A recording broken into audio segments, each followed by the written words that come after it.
Day ট্রেডিংয়ের দুনিয়াটা বাইরে থেকে দেখতে খুবই আকর্ষণীয়, দ্রুত টাকা বানানোর হাতছানি, স্বাধীনতা। কিন্তু পর্দার আড়ালের আসল সত্যিটা কি? কেন বেশিরভাগ মানুষ সেখানে এসে খালি হাতে ফেরে? চলুন আজ এই বিষয়টা একটু গভীরে গিয়ে দেখা যাক। 97%, হ্যাঁ ঠিকই শুনছেন। বিভিন্ন স্টাডি আর রিসার্চে এটাই দেখা গেছে যে প্রায় 97% রিটেল ডে ট্রেডাররা শেষ পর্যন্ত টাকা হারায়। এটা শুধু একটা পরিসংখ্যান নয়, এটা একটা কঠিন বাস্তবতা। ট্রেডিং দুনিয়ায় একটা কথা খুব চালু আছে, যাকে বলা হয় 90-90-90 রুল। মানে 90% ট্রেডার প্রথম 90 দিনের মধ্যেই তাদের ক্যাপিটালে 90% হারিয়ে ফেলে। কিন্তু প্রশ্ন হলো কেন এই ব্যর্থতার হার এত বেশি? চলুন এর পেছনের কারণগুলো খুঁজে বের করা যাক। এই পুরো খেলাটাকে অনেকটা ডেভিড আর গলিয়াথের লড়াইয়ের মতো করে ভাবা যেতে পারে, যেখানে একদিকে আছে একা একজন রিটেল ট্রেডার আর অন্যদিকে আছে বিশাল বিশাল প্রাতিষ্ঠানিক ফার্ম, মানে দ্য হাউস। দুজনের মধ্যে পার্থক্যটা কিন্তু আকাশ পাতাল। দেখুন, একজন সাধারণ রিটেল ট্রেডারের ভরসা কি? সাধারণ ইন্টারনেট কানেকশন আর পাবলিকলি যে ডেটা পাওয়া যায়। আর অন্যদিকে প্রফেশনাল ফার্মগুলোর হাতে আছে ইনস্টিটিউশনাল গ্রেড ইনফ্রাস্ট্রাকচার, নিজস্ব ডেটা ফিড আর প্রায় অঢেল টাকা। সুতরাং লড়াইটা শুরুই হয় একটা অসম জায়গা থেকে। তো এই যে বিশাল একটা ফারাক, এটা কিভাবে কাজে লাগানো হয়? চলুন এবার গলিয়াথের সেই সব গোপন অস্ত্রগুলো একটু দেখে নেওয়া যাক, যেগুলো তাদের এই খেলায় আত্মপ্রেমিষ্ট দেয়। আজকাল তো জিরো কমিশন বা ফ্রি ট্রেডিংয়ের যুগ, কিন্তু কখনো কি মনে প্রশ্ন জেগেছে এটা কিভাবে সম্ভব? ব্রোকাররা টাকা আয় করে কিভাবে? এখানেই আসে পেমেন্ট ফর অর্ডার ফ্লো বা PFOF। মানে যখন কোনো রিটেল ট্রেডার অর্ডার প্লেস করে, ব্রোকাররা সেই অর্ডারটা বড় বড় ট্রেডিং ফার্মের কাছে বিক্রি করে দেয়। কারণ রিটেল অর্ডারগুলোকে আনইনফর্মড বা সহজ টার্গেট হিসেবে দেখা হয়, আর তাদের বিপরীতে ট্রেড করাটা বেশ লাভজনক।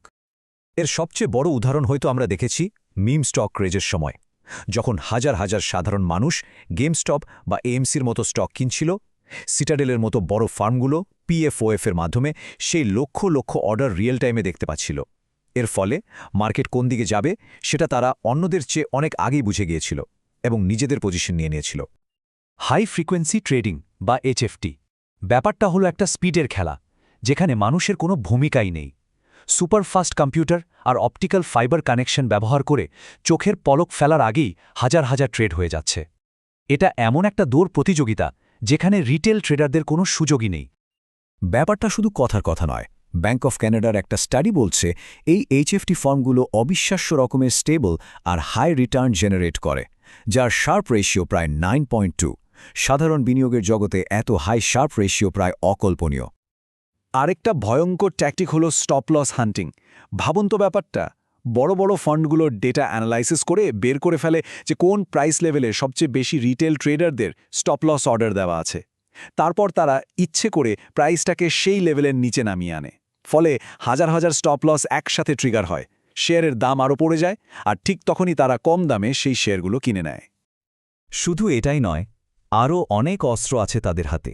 যেমন ধরুন স্পুফিং, মানে হাজার হাজার নকল অর্ডার দিয়ে মার্কেটকে ধোঁকা দেওয়া, যাতে মনে হয় ডিমান্ড বা সাপ্লাই অনেক বেশি।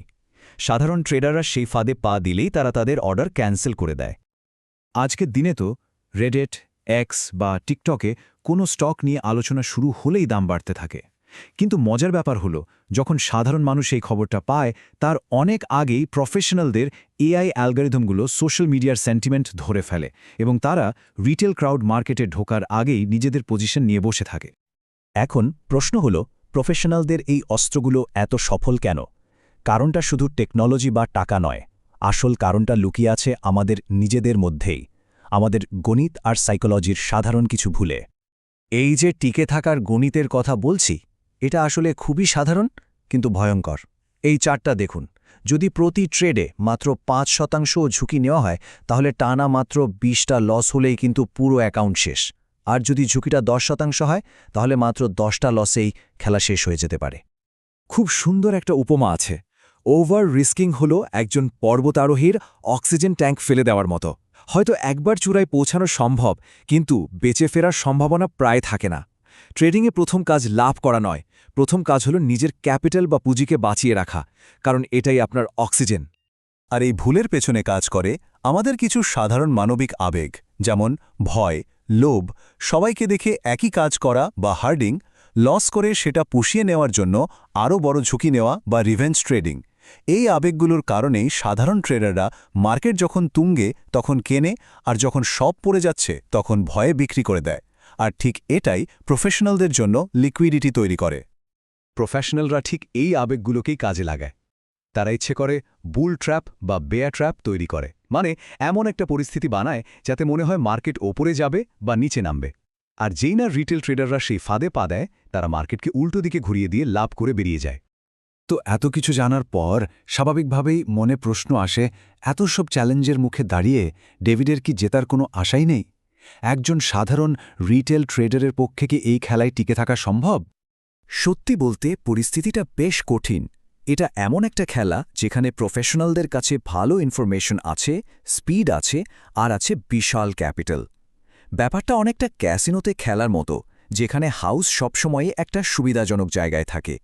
তারা শুধু খেলার নিয়মই জানে না, তারা নিজেদের সুবিধা মতো নিয়ম তৈরিও করতে পারে। তার মানে কি এই যে জেতাটা একেবারেই অসম্ভব? না, ঠিক তা নয়। কিন্তু তার জন্য খেলাটাই পাল্টে ফেলতে হবে।